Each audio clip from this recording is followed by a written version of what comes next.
குழம்பு வந்து உடம்புக்கு ரொம்ப நல்லது. அதுவும் சர்க்கரை நோயாளிகளுக்கு ரொம்ப ரொம்ப நல்லது. இன்சுலின் மாதிரி செயல்படும். இந்த காயில் வந்து கால்சியம், பொட்டாசியம், துத்தநாகம் அதிகமாக இருக்குது.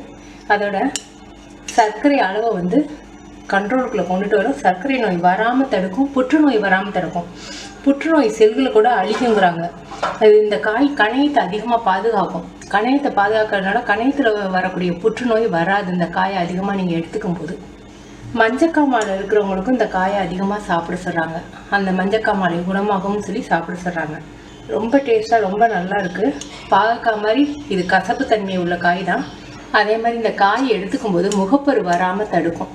வாரத்தில் ஒரு நாள் நீங்கள் இந்த காய் வச்சு சாப்பிட்லாம். இது அதலக்காய்னு சொல்லுவாங்க. பாவக்காய் மாதிரி இது கசக்கும். காய் இந்த மாதிரி இருக்கும். இதோடைய காம்பை பிச்சுட்டு நம்ம போடணும்.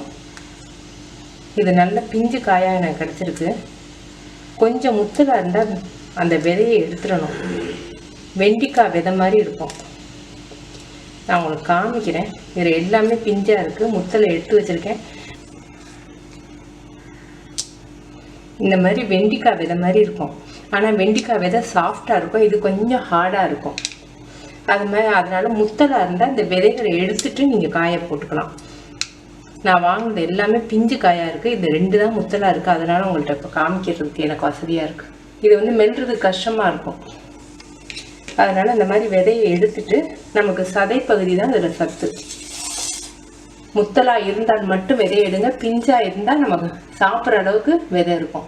அதனால் அப்படியே சேர்த்துக்கலாம்.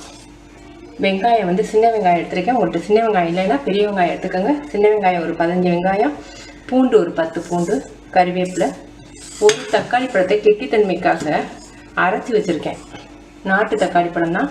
புளி வந்து ஒரு சின்ன நெல்லிக்காய் அளவுக்கு எடுத்து வச்சுருக்கேன். இது குழம்பு மிளகாய்த்தூள் எல்லார் வீட்லேயுமே இருக்கும். உங்களுடைய காரத்துக்கு தகுந்த அளவு போடுங்க. எப்போவுமே நம்ம புளிக்குழம்பு வைக்கும்போது காய்க்கு தகுந்த அளவு மிளகாய்த்தூள் போடக்கூடாது. புளிக்கரைசலுக்கு தகுந்த அளவு தான் நம்ம எந்த அளவுக்கு புளி எடுத்துருக்கோமோ அந்த அளவுக்கு நீங்கள் மிளகாய்த்தூள் போடணும். அப்போ தான் புளிக்குழம்பு நல்லாயிருக்கும். அந்த புளிக்கு ஏற்ற அளவுக்கு காரம் வேணும் நமக்கு. நான் வந்து 5 ஸ்பூன் எடுத்திருக்கேன்.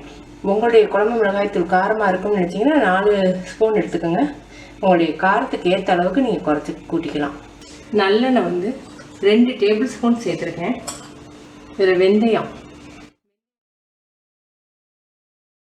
சீரகம் வந்து 1/2 ஸ்பூன். இதில் வெங்காயம், பூண்டு,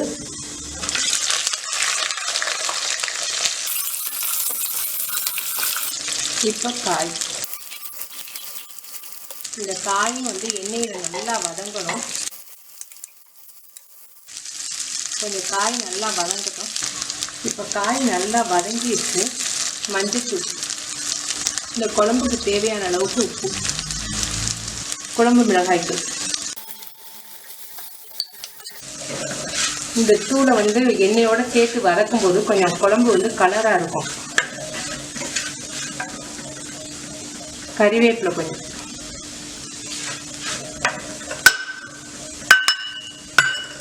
இதில் நம்ம அரைச்சி வச்சிருக்க தக்காளி பழம்,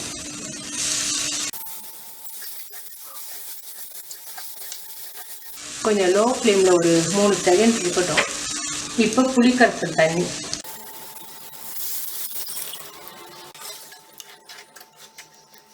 நல்லா வேகட்டும். இப்போ காய் நமக்கு நல்லா வெந்துருச்சு.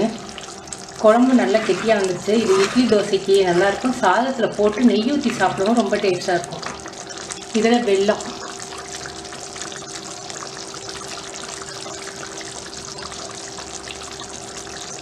அதலக்காய் குழம்பு ரெடி. நீங்கள் செஞ்சு பார்த்துட்டு உங்கள் கமெண்ட்ஸ் எனக்கு சொல்லுங்கள். தேங்க்யூ.